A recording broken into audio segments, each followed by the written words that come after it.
సందులు సవర్ణములు గుణములు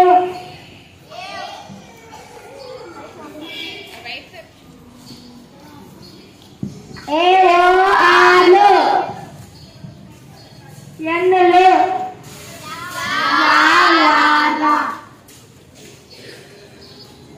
త్రికములు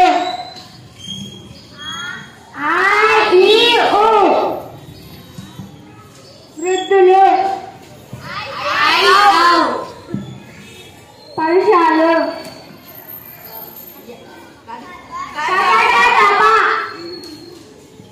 సరళాలు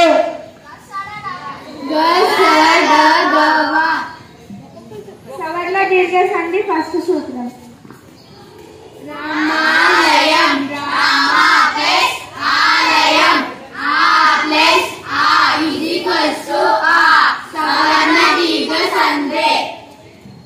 సెకండ్ సూత్రం రవీంద్రుడు కవి ప్లస్ ఇంద్రుడు ప్లస్ ఈ ఈక్వల్స్ ఈ సవర్ణ దీర్ఘ సంధి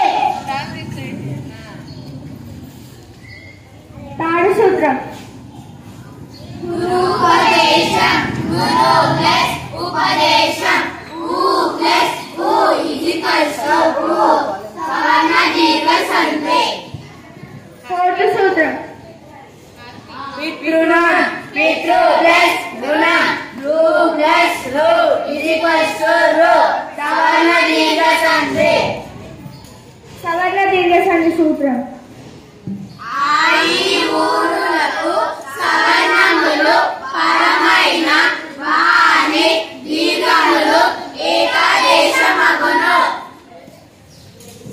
ఇప్పుడు వాక్యాలు అడుగుతాను నేను. రవి బడికి వెళ్ళాడు, రవి ఇంటికి వచ్చాడు. సంక్లిష్ట వాక్యం.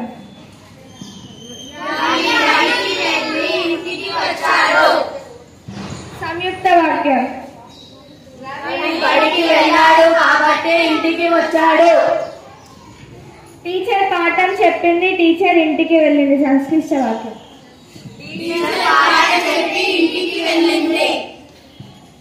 సంయుక్త వాక్యం. టీచర్ పాఠం చెప్పింది కాబట్టి ఇంటికి వెళ్ళింది. వెరీ గుడ్ పిల్లలు, మీరు చాలా బాగా నేర్చుకున్నారు. మీకు రేపు నేను చాక్లెట్స్ ఇస్తాను. Thank you.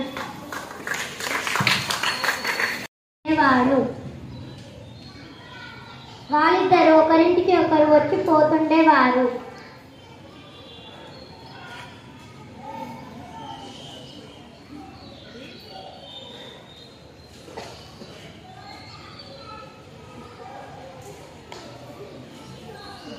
రామవదానులో ఒంటరివాడు. నానే ఎవ్వరు లేరు. అతను ఊరి వారితో సత్యంగా ఉండేవాడు కాదు. కనుక ఏ కష్టం వచ్చినా అతననేవారు పలకరించేవారు కారు. ఒకసారి అతనికి వ్యాధి వచ్చి మంచంలో పడ్డాడు.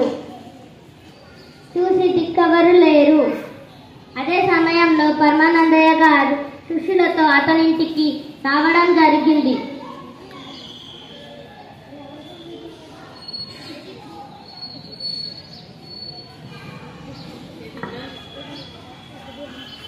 ఏమైంది మిత్రమా? నాకు ఆరోగ్యం బాగాలేదు మిత్రమా.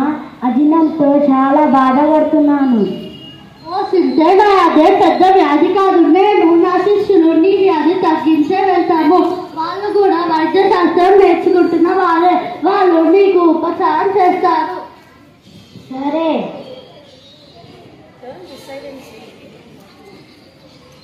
శిష్యులారా, మీలో ఒకరు రండి. ఏమైంది గురుగారు? రోగికి సొంటి కొమ్ము పంచదార నూనె ఇవ్వు. సరే గురుగారు.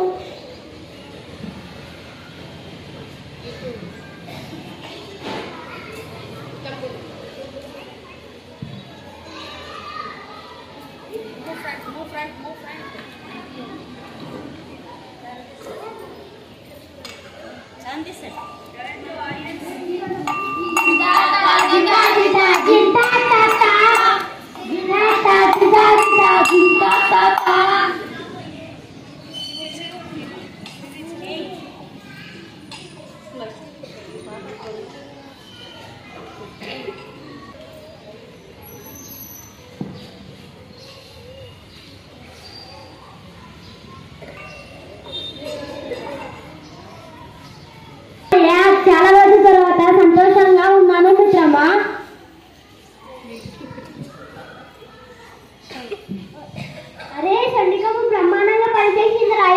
దుర్గమ్మ గంధ మర్యాద చొల్లంతా పూదాం.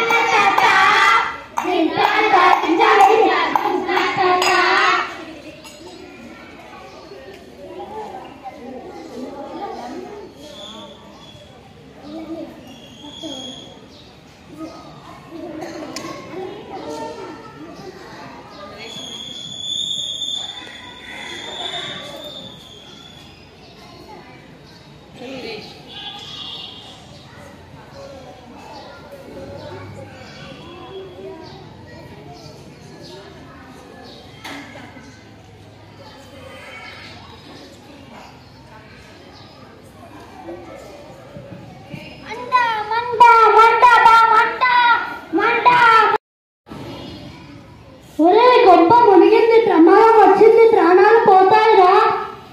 మీరు చేసిన సొంటి గొప్ప వైద్యం మేము చేసాముగా గురువు గారు. చనిపోయేలా అన్నాడు. రోగి చనిపోయినప్పుడు అతని ప్రాణాలు పోనీయం గురువు గారు. ఏం చేస్తారే?